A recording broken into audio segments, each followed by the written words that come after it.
Musa harami cikin takwa, muna bauta ga mai kowa, muna tuba muna kuka, mu haura safa mu je marwa, mu sha kofin ruwan zamzam, mu aske kai cikin da'a.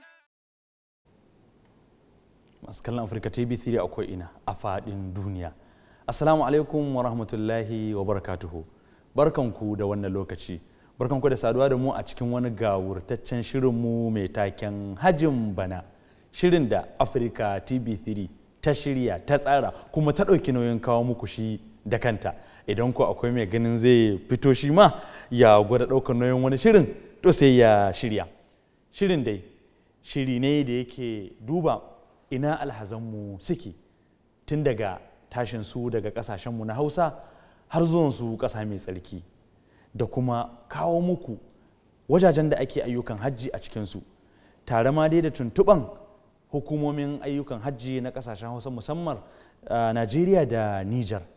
Haka zalika da tattaunawa da masu kamfanonin jigilar alhazai. Shirin dai har yanzu zai rika lura sai da mutane akan abin da ya shafi nasihu da za su taimaki alhaji a zaman shi na can Saudiya.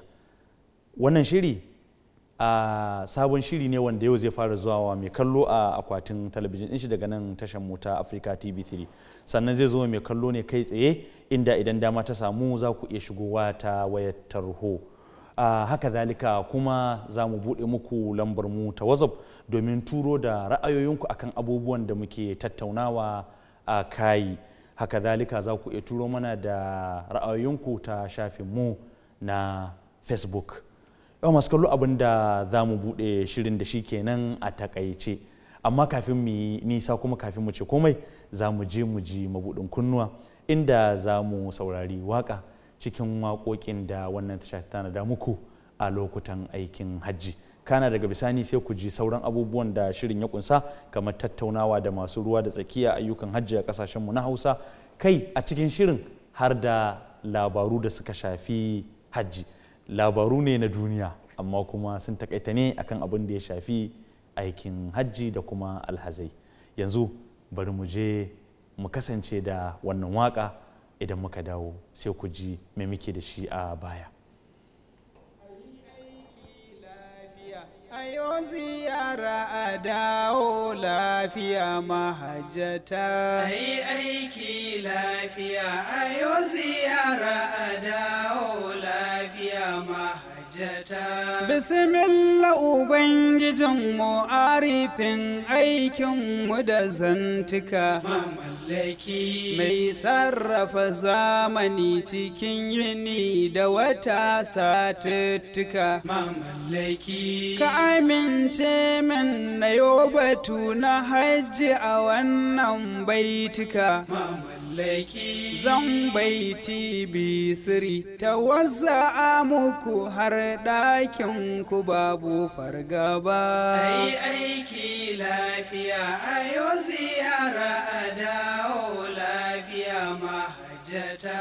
Da tsira rabbana ga khairu khalqi madubin duniya. Mamallaki manzan da ya koyar da hajji dan kada mu ta hajijiya. Mamallaki da iyalai nai da 'yan gidansa har asahabu mazan jiya. Mamallaki dan sun nuna mana riko da annabi ne hanyar zuwa ga cigaba. Ai aiki lafiya, ayo ziyara a dawo lafiya mahajjata. Jama'a manya da kankana maniyanta tafiya haji mahajjata. Da mazan ku da mata uwar gida da diyanta da kai miji mahajjata. Hajiya ki ji saƙon da zan isar a gare ki da alhaji mahajjata. Murna za na yi muku da 'yan wasiyoyin da mutum ba zai ki san su ba. Ai aiki lafiya, ayo ziyara a dawo lafiya mahajjata. haka yake Malam Ibrahim Kantama da wannan waka taka kuma Africa TV ta cika alkawarin wazza ta yi amfani da kalmar larabci zai ba Africa TV3 ta yada ta kuma ta yada ta an ji ta a kasashe daban-daban na duniya.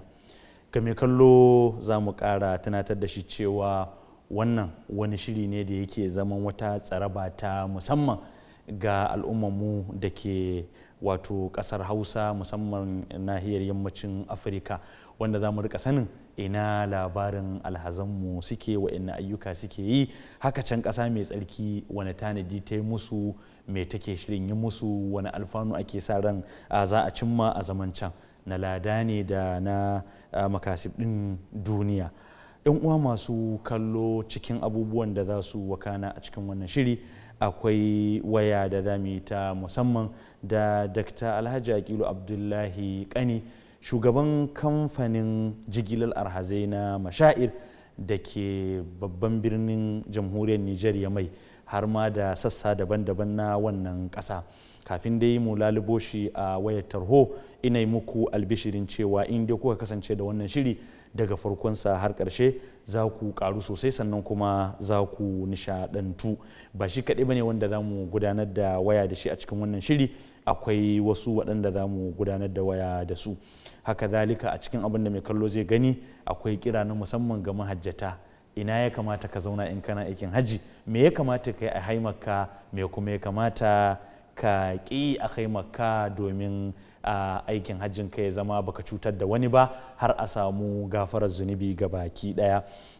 Haka zalika labarun da za su zo mana na aikin hajji za su amfane mu da muke da niyyar tafiya da ma wa'inda muke zaune a gida. Ina nufin alhazan da suke da niyyar tafiya da ma mu ɗin da ba alhazan ba da muke gidajenmu muna kallon Africa TV, za mu karu da wa'innan labarai. Haka zalika ƙarshen shirin za a shakata da wani ƙayataccen mushakata da ba sai na faɗa wa mai kallo mai wannan mushakatan ya ƙunsa ba. Da zarar yan uwana kwantarar sun lalubo mana Dr. Alhaji Aqilu Abdullahi Kani, shugaban kamfanin jigilar alhazai na Mashair, wanda la'alla mai kallon Africa TV zai iya tunawa akwai lokacin da aka yi tallan wannan kamfani a wannan gida mai albarka, ina ganin shekarar 2017 zuwa farkon shekarar 2018. yan uwa masu kallo, aikin hajji ɗaya ne daga cikin ibadu da Allah ya faralanta ma wannan al'umma, amma dai shi an keɓe shi, Allah ya ce ga mai ikon zuwa. Africa TV3 ta yi shirye-shirye da dama waɗanda suke na ɗauka domin koyar da mutane shin wai me ake nufi da wannan iko, sannan kuma idan an je ya za a yi wannan ibada. Maluma da dama suka bayyana a wannan TV suke ta koyar da aikin hajji, wasu daga cikinsu sun kwan biyu, wasu kuwa matasa ne 'yan uwanmu, amma tabbas maganganun da suke faɗa masu tsada ne, wanda kuma idan alhazai suka ɗauka suka aiki da su to za su yi aikin hajjin nasu a sauƙaƙe. Wannan ko in ce bugu da ƙari akan wancan, Africa TV ta ciro muku wannan shiri mai taken hajjin bana, wanda shi kuma za mu ji shin yaya a wani hali alhazanmu ke shiga kafin su tafi aikin hajjin. To yan uwa masu kallo, ina ganin za mu tafi mu shakata da abin da ya sawwaka. Idan muka dawo za mu lalubo Alhaji Aqilu Abdullahi Kani ta wayar talho domin jin wa'anne shirye-shirye a kamfanin jigilan alhazansu yake yi, sannan yaushe suke sa ran za su fara kai alhazai ƙasa mai tsarki. Kada ku yi nisa da akwatunan talabijin ɗinku, bari mu miƙa ku ga yan uwa na control su ba mu abin da ya sawwaka. Idan muka dawo za mu ɗora. اللهم لبيك مساهرني cikin takwa muna bauta ga mai kowa, muna tuba muna kuka, mu haura safa mu je marwa, mu sha kofin ruwan zamzam, mu aske kai cikin da'a.